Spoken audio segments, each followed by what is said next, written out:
कोई तमन्ना, मुझे कोई तमन्ना, राज की न ताज की मुझे कोई तमन्ना, मुझे कोई तमन्ना।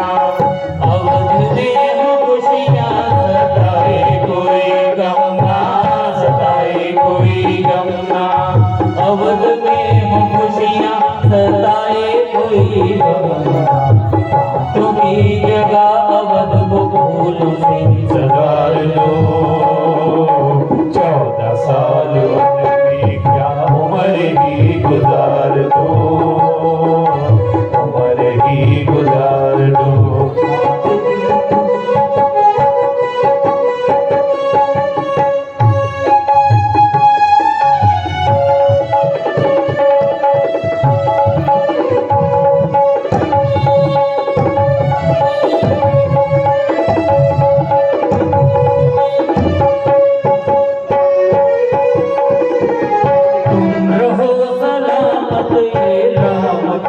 दुआ है राम की दुआ है, तुम रहो सलामत ये राम की दुआ है, राम की दुआ है।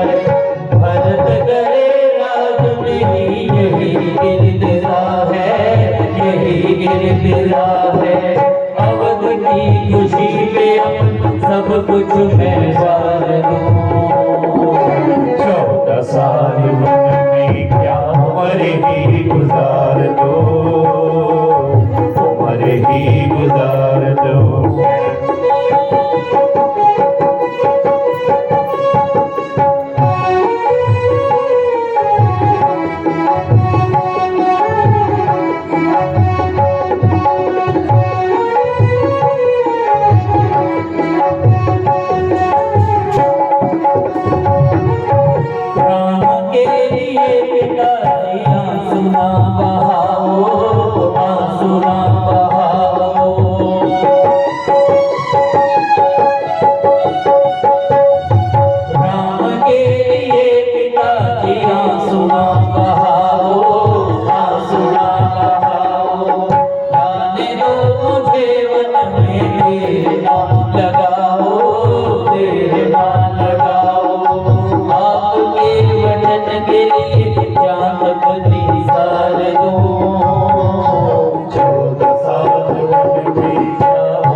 रघुकुल की आन को मैं उसे निहार दूं।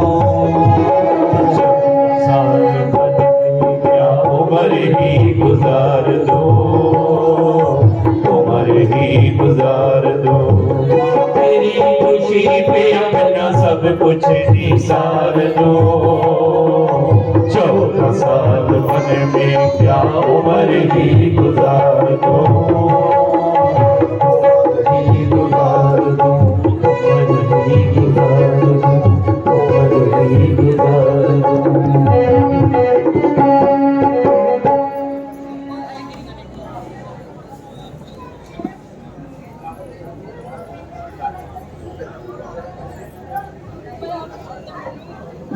पिताश्री, अब मुझे बाखुशी जाने की इजाजत दीजिए और माता कौशल्या का आशीर्वाद प्राप्त करने दीजिए।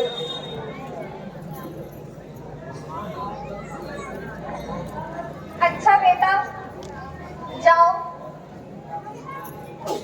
और अपने पिता के वचनों को पूरा कर दिखलाओ।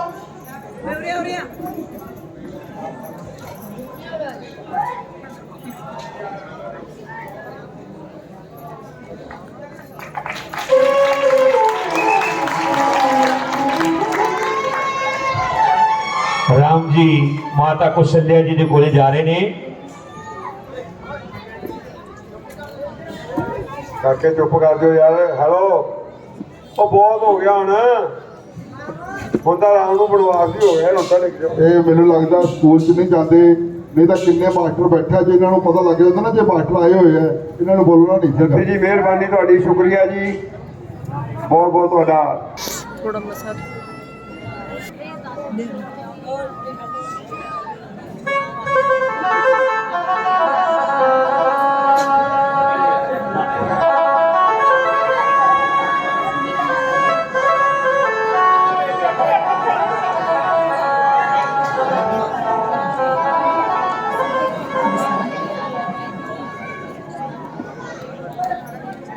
आओ मेरे नौनिहाल, तुम यहाँ बैठो, मैं अभी आती हूँ और तुम्हारे लिए कुछ खाने को लाती हूँ। बस माता जी, आप खाने पीने से माफ कीजिए और जल्द ही मुझे जाने की इजाजत दीजिए।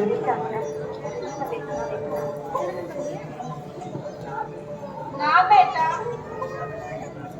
मैं ज्यादा देर ना लगाऊंगी, थोड़ा सा जलपान जरूर कराऊंगी,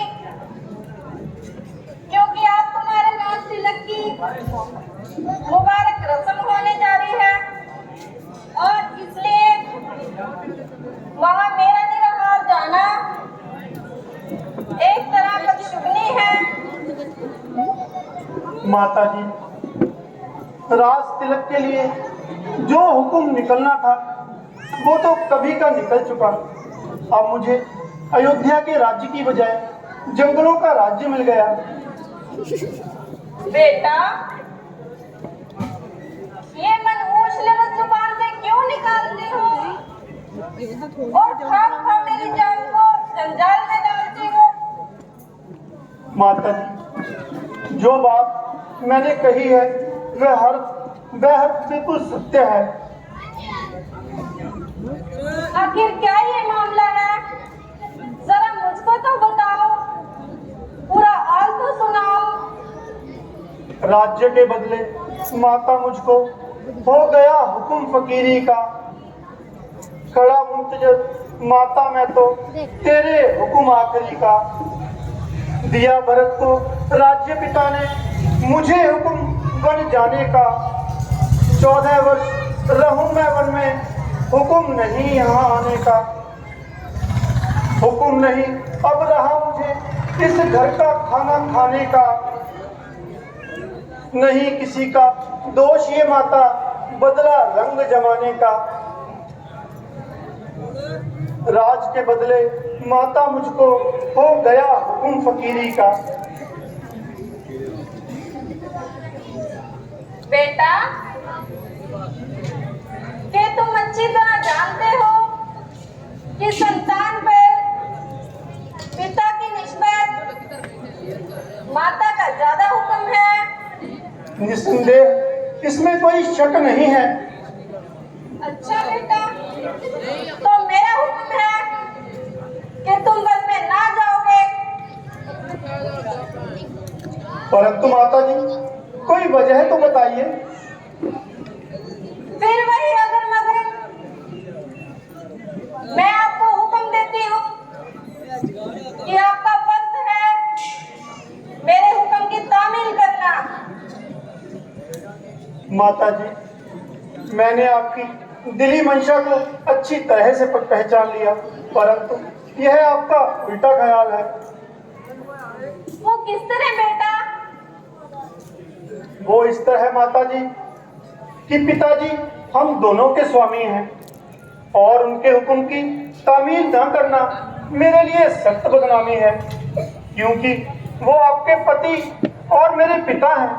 इसलिए उनकी आज्ञा के विरुद्ध चलना हम दोनों के लिए महापाप है। माता जी, मुझको इजाजत दीजिए, मैं आपके कदमों को चूमता हूँ, क्योंकि मुझे यहाँ पर एक पल भी ठहरना मुश्किल है। अगरचे आपकी जुदाई का सदमा मेरे लिए भारी है, परंतु मेरा धर्म मुझे ऐसा करने के लिए मजबूर कर रहा है। और रघुकुल की आन के लिए रामचंद्र अपनी जान देने से भी परवाह नहीं करता। बेटा, किसके आसरे दिल काटूंगी? कोई सहारा भी तो हो। माता जी, घबराने की बात नहीं। जब वो दिन न रहे तो ये भी न रहेंगे।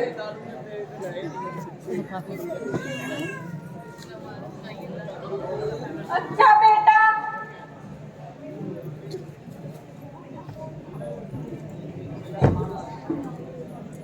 अच्छा बेटा, जिस तरह होगा मैं अपनी जान पर सब्र करूंगी, मगर उस पराई बेटी को क्या समझाऊंगी? माता जी प्रणाम। कहिए मेरे लिए क्या हुक्म है? बेटी, रामचंद्र अपने पिताजी के हुक्म से 14 साल के लिए हमसे जुदा होने वाले हैं।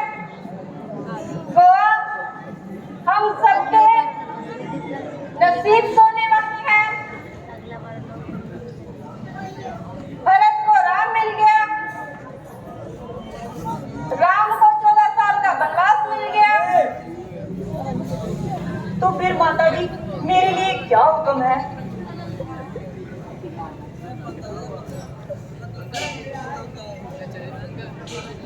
हम तुम यहाँ रहेंगे और दुख के दिन एक दूसरे के भरोसे काटेंगे।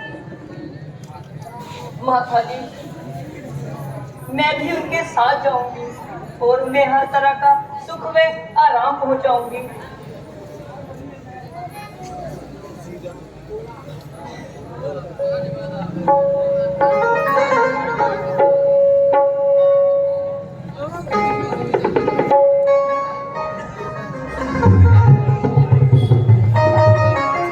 प्यारी, तुम धीरज धरो और यहीं रहकर बुजुर्गों की सेवा करो। तुम जंगल की तकलीफ सहन न कर सकोगी, वहां बहुत कष्ट होंगे। आपके चरणों में रहकर मेरे तमाम दुख दूर हो जाएंगे। नहीं बोलेंगे। पिताजी के हुक्म की तामील करना मेरे लिए निहायत जरूरी है। स्वामी जी मुझे आपका हर हुक्म स्वीकार है, इकलाई गाने की बोल। मगर सीता अपने पति धर्म से लाचार है। अगर आप अकेले वन को जाओगे तो ये निश्चय कीजिए कि आप सीता को हर किसी जिंदा ना पाओगे। मैं तो आपके संग चलूंगी, एक पल भी यहाँ न रहूंगी। मैं तो आपके संग चलूंगी, मैं तो आपके संग चलूंगी, एक पल भी यहाँ न रहूंगी। मैं तो आपके संग चलूंगी, एक पल भी यहाँ न रहूंगी। मुझे साथ ले चलो, मुझे साथ ले चलो, मुझे साथ ले चलो, मुझे साथ ले चलो।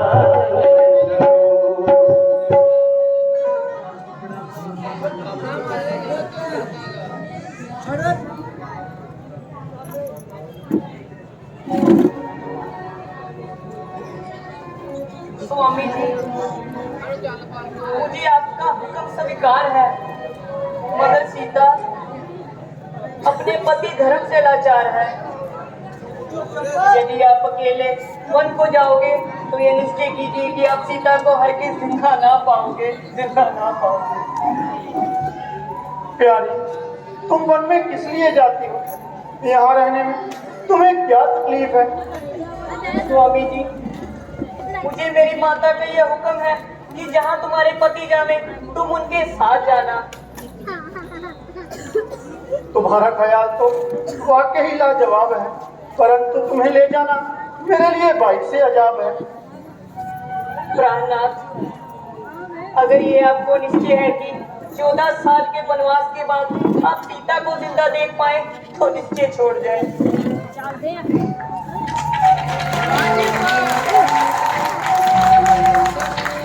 अच्छा प्रिया जी, अब मुझे यकीन हो गया कि तुम अपनी जिद से ना डरोगी और अवश्य ही साथ चलोगी।